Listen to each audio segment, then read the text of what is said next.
kita berjumpa lagi ya secara virtual, tapi nggak apa-apa. Kak Vera yakin dan percaya semuanya pasti bersuka cita di rumah mau ibadah hari ini ya. Sebelum kita memulai ibadah kita, mari kita bersatu dalam doa. Terima kasih Tuhan, terima kasih Yesus. Kami bersyukur buat pagi hari yang indah ini. Tuhan boleh kembali izinkan kami untuk kami boleh beribadah di rumah kami masing-masing. Tuhan yang berikan sukacita buat kami semua Tuhan ketika kami boleh memuji dan memuliakan nama-Mu. Terima kasih Tuhan, di dalam nama Tuhan Yesus Kristus. Haleluya, amin. Yuk adik-adik semuanya boleh bangkit berdiri. Kita mau angkat pujian. Dengar Dia panggil nama saya.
Kami sehari-hari. Terima kasih Tuhan, kami sambut kebenaran firman-Mu dengan penuh sukacita. Di dalam nama Tuhan Yesus Kristus, haleluya, amin.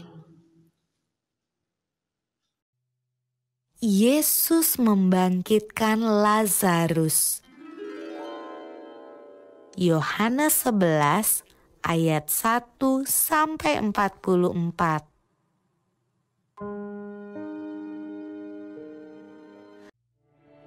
Ada seorang yang sedang sakit. namanya Lazarus. Ia tinggal di Betania, kampung Maria dan adiknya Marta. Betania terletak dekat Yerusalem, kira-kira 2 mil jauhnya. Maria ialah perempuan yang pernah meminyaki kaki Tuhan dengan minyak mur dan menyekanya dengan rambutnya. Dan Lazarus yang sakit itu adalah saudaranya. Yesus memang mengasihi Marta dan kakaknya dan Lazarus. Kedua perempuan itu mengirim kabar kepada Yesus. Tuhan, dia yang kau kasihi sakit. Namun setelah didengarnya bahwa Lazarus sakit, ia sengaja tinggal 2 hari lagi di tempat di mana ia berada. Ia berkata, penyakit itu tidak akan membawa kematian, tetapi akan menyatakan kemuliaan Allah. Sebab oleh penyakit itu, anak Allah akan dimuliakan. Sebab demikian lebih baik bagimu, supaya kamu dapat belajar percaya. Tetapi sesudah itu ia berkata kepada murid-muridnya, mari kita kembali lagi ke Yudea. Marilah kita pergi sekarang kepadanya. Maka ketika Yesus tiba, didapatinya Lazarus telah 4 hari berbaring di dalam kubur. Di situ banyak orang Yahudi telah datang kepada Marta dan Maria untuk menghibur mereka berhubung dengan kematian saudaranya.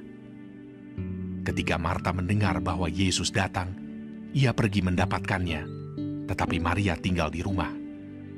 Maka kata Marta kepada Yesus, Tuhan, sekiranya Engkau ada di sini, saudaraku pasti tidak mati.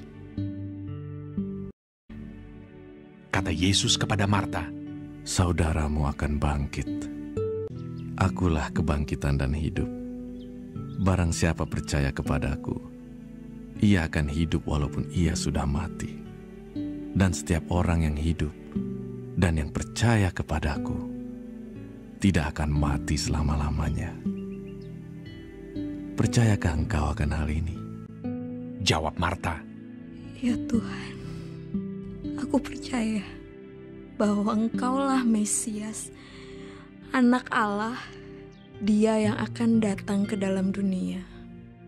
Dan sesudah berkata demikian, ia pergi memanggil saudaranya Maria dan berbisik kepadanya, Guru ada di sana, dan ia memanggil engkau. Mendengar itu Maria segera bangkit, lalu pergi mendapatkan Yesus. Setibanya Maria di tempat Yesus berada dan melihat dia, tersungkurlah ia di depan kakinya dan berkata kepadanya, Tuhan, sekiranya engkau ada di sini, saudaraku pasti tidak mati. Ketika Yesus melihat Maria menangis dan juga orang-orang Yahudi yang datang bersama-sama dia, maka masykullah hatinya.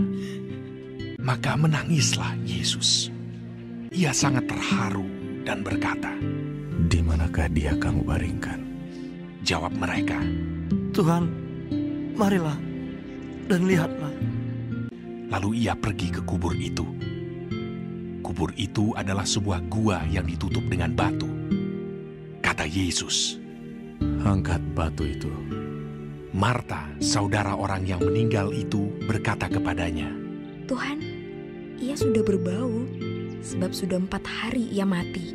Jawab Yesus, bukankah sudah kukatakan kepadamu, jikalau engkau percaya, engkau akan melihat kemuliaan Allah.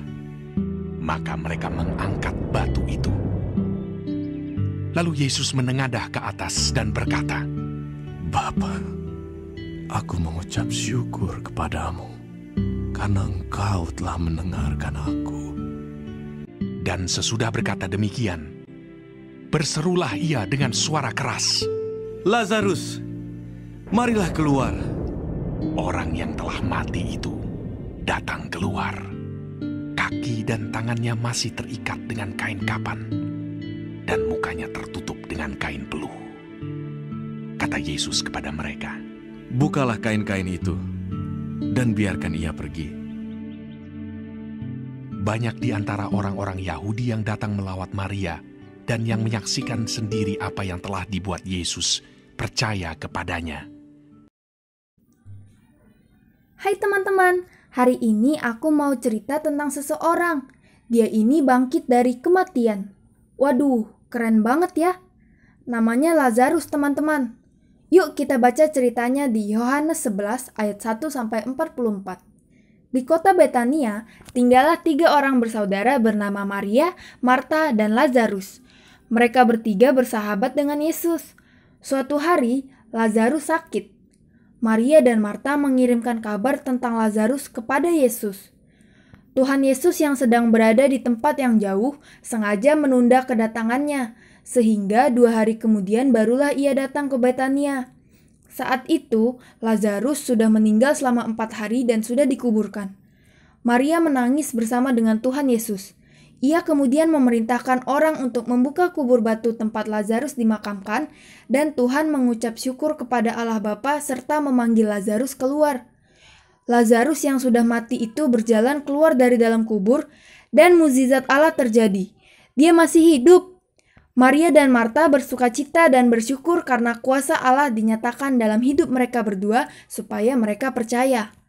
Nah, lewat mukjizat ini, Maria dan Marta bersukacita dan bersyukur kepada kuasa Allah yang dinyatakan dalam hidup mereka, supaya mereka percaya. Dari cerita Lazarus ini kita belajar kalau ada keluarga yang sakit, teman yang sedih, atau orang yang perlu dibantu, kita percaya kalau Tuhan Yesus punya kuasa untuk menyatakan mukjizat sesuai kehendaknya. Kita bisa berdoa buat mereka, melayani mereka dengan mendengarkan atau memberi, dan belajar untuk mengasihi mereka yang perlu ditolong. Ayat hafalan minggu ini dari Yohanes 14 ayat 6. Kata Yesus kepadanya, "Akulah jalan kebenaran dan hidup. Tidak ada seorang pun yang datang kepada Bapa kalau tidak melalui aku." Selamat hari Minggu semuanya. Mari adik-adik kita bersatu dalam doa. Tuhan Yesus, terima kasih Tuhan pada pagi hari ini Engkau masih memberikan kami kesan Tuhan untuk mendengarkan sedikit lagi ya Tuhan dari firman-Mu ya Tuhan. Tuhan kami berdoa Tuhan biar setiap firman yang telah kami dengarkan bisa tertanam di dalam hati kami dan bisa kami terapkan di dalam kehidupan kami sehari-hari ya Tuhan. Kami juga mau berdoa Tuhan sebentar untuk bangsa negara kami Indonesia ya Tuhan. Biar Engkau yang menjauhkan Indonesia dari segala bahaya penyakit ya Tuhan. Apapun yang akan terjadi Tuhan, biar Engkau yang terus Tuhan selalu melindungi Indonesia ya Tuhan. Tuhan kami juga berdoa Tuhan untuk para pemerintah di Indonesia ya Tuhan. Bapak Presiden dan Wakil dan para menteri-menteri ya Tuhan. Biar Engkau yang memberikan mereka kesehatan terus ya Tuhan. Hikmat bijaksana yang daripadamu Tuhan dalam membuat kebijaksanaan Tuhan. Biar setiap kebijaksanaan yang akan mereka lakukan biar itu semua berasal daripadamu ya Tuhan. Tuhan kami juga berdoa Tuhan untuk para gubernur ya Tuhan, wali kota, bupati ya Tuhan, para lurah, camat Tuhan yang sedang melaksanakan tugasnya ya Tuhan. Biar Engkau juga Tuhan yang melawat hati-hati mereka ya Tuhan, agar mereka dapat melaksanakan tugas-tugas kewajiban tanggung jawab mereka dengan baik ya Tuhan. Kami berdoa Tuhan untuk kota kami Jakarta Tuhan, biar Engkau saja yang terus memulihkan Tuhan keadaan di Jakarta ya Tuhan. Biar Engkau yang dapat memulihkan ya Tuhan segala perpecahan yang sedang terjadi Tuhan. Biar Engkau saja Tuhan yang melindungi kami dari segala mara bahaya ya Tuhan. Inilah doa kami ya Tuhan pada pagi hari ini di dalam nama-Mu. Haleluya. Amin.